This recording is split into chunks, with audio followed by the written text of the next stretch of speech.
Bonjour Véronique Bédague.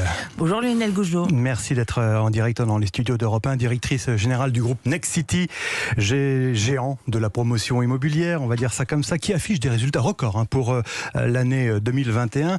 Rappelons le cœur de votre métier, Véronique Bédague, pour ceux qui nous écoutent, la promotion immobilière, la construction de logements. Écoutez, nous sommes présents sur toute la chaîne de l'immobilier, on fait de l'aménagement, bien sûr de la promotion, mais aussi des services, on est syndic, et puis on est dans l'exploitation, on fait des résidences étudiantes, on est dans le coworking, donc on est vraiment sur toute la chaîne de l'immobilier pour répondre mieux à la demande de nos clients. De la construction donc jusqu'à l'exploitation elle-même. Jusqu'au service. Alors justement, vous mettez en avant votre plateforme de services.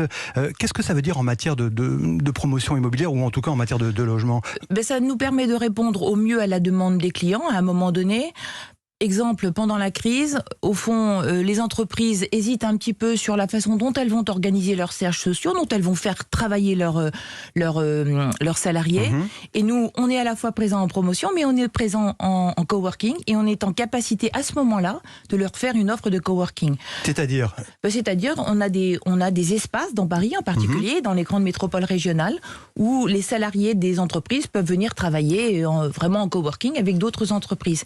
Et cette activité-là, pendant la crise, pendant l'année dernière, elle a eu des résultats extraordinaires. On est quasiment plein dans tous nos espaces parisiens. Donc ça permet vraiment, à un moment donné, de répondre au plus près à la demande qui nous est adressée par notre client. Alors vous affichez, je le disais, des résultats records, un chiffre d'affaires de 4,6 milliards d'euros en hausse par rapport de 5% par rapport à l'année 2020. En croissance organique. Vous avez traversé la crise sanitaire sans dommage ?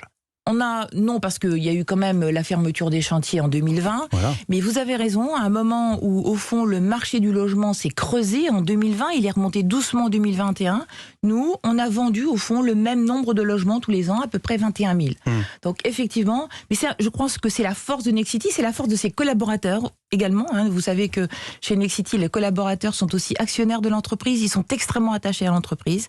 Il y a eu une mobilisation extraordinaire et nous avons le sentiment, au fond, de sortir renforcés de cette crise. Tous les secteurs sont orientés à la hausse, je veux dire l'immobilier, le collectif, le particulier, l'immobilier d'entreprise également. L'immobilier d'entreprise encore est dans une phase assez basse parce que au fond les entreprises aujourd'hui ne savent pas encore très bien quelle va être leur organisation cible. Moi je pense que d'ici 6-9 mois il va y avoir du mouvement. Parce qu'on a beaucoup dit que la crise sanitaire avait, et la généralisation du télétravail aussi avait un impact très négatif sur l'immobilier de bureaux. C'est encore une inquiétude. Il y a des bureaux vides, il y a des programmes qui sont remis en cause, par exemple. Écoutez, il y a des bureaux, il y a surtout une demande qui nous est adressée de transformation de certains bureaux en logements. Donc ça, on en a pas mal. Et puis, il y a l'idée générale. Alors, les chiffres varient, il y a beaucoup de discussions, mais grosso modo, sur les sièges, la moyenne, c'est à peu près moins 20%. Mais en complément, les entreprises s'intéressent à des modes un peu plus souples de travail, le coworking, les tiers-lieux. Nous, par exemple, on ouvre en ce moment, et le premier va ouvrir à Orly, des tout petits coworking, 400 mètres carrés à peu près. L'idée, c'est de permettre aux personnes qui sont en télétravail, qui n'ont pas très envie de travailler dans leur cuisine ou dans leur chambre, de pouvoir descendre, d'aller dans un coworking et de partager au fond une matinée avec d'autres personnes, ce qui quand même fait le sel de notre vie collective lorsque nous sommes au travail. Et on en revient à ce qu'on disait en introduction de notre discussion, c'est-à-dire la diversification finalement de vos activités. Toujours. Le dynamisme de votre activité, est-ce que c'est un bon signal pour la reprise de l'économie? On dit souvent quand le bâtiment va, tout va. Est-ce que quand l'immobilier va, tout va? Je pense que c'est très lié en fait. Donc je suis d'accord avec vous. Moi, raison, c'est évident. Mais... Oui, non, mais vous avez raison évidemment. C'est ce qui d'ailleurs nous rend confiants parce qu'on se dit qu'au fond, si la demande venait affaiblir, le gouvernement aurait à intervenir, aurait à avoir enfin une politique globale du logement. Donc oui, vous avez raison, évidemment. Nous, ce que l'on pense, c'est qu'au fond, on a sur le logement, il y a dans ce pays un besoin extrêmement important. La Fondation de l'Abbé Pierre l'a rappelé il y a 15 jours et du coup, ça a remis le logement au cœur du débat de la présidentielle. 4 millions de personnes mal logées quand même. Il n'y a pas suffisamment de logements en France. On dit souvent qu'il n'y a pas suffisamment de logement social. En fait, c'est pas ça la réalité. C'est qu'il n'y a pas suffisamment de logements, tout simplement. Il n'y a pas suffisamment de logements. Il y a 1,7 million de personnes qui demandent des logements sociaux.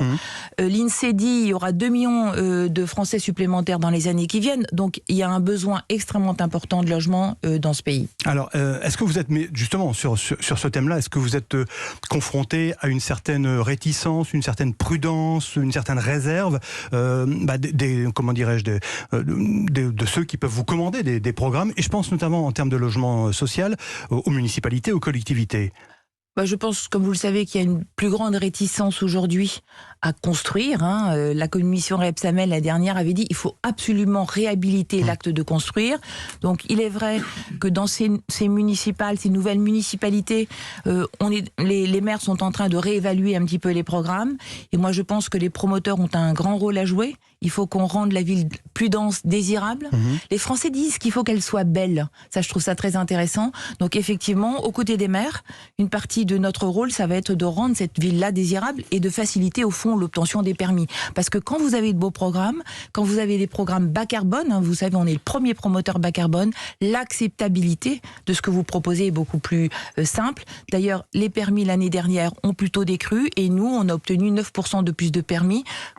Ce qui explique un petit peu, je pense... Grâce à quoi, justement? On est vraiment... D'abord, on est... Il y a un effet taille. On est très grand, vous l'avez dit, peut-être pas l'adjectif que vous avez employé, mais on est quand même très grand. On a beaucoup de produits. On est les premiers promoteurs bas carbone. On s'est vraiment engagé dans la ville durable. Et ça rend, je pense, l'acceptabilité de nos programmes beaucoup plus grande. Justement, bas carbone, pardon, ça veut dire quoi? Bas carbone, ça veut dire au fond des bâtiments qui sont beaucoup plus respectueux de l'environnement au moment où vous les construisez et dans leur cycle de vie. Oui, c'est-à-dire des matériaux... C'est vraiment un ensemble. À nous, on l'a appris quand on a travaillé sur la porte de Montreuil au village des athlètes. Le bas carbone, ça couvre tout le cycle de l'immobilier. Ça commence vraiment, il faut le penser dès l'aménagement, parce qu'il faut penser énergie, il faut penser... C'est évidemment une question... Mais c'est plus cher. Eh bien, ça, c'est notre combat.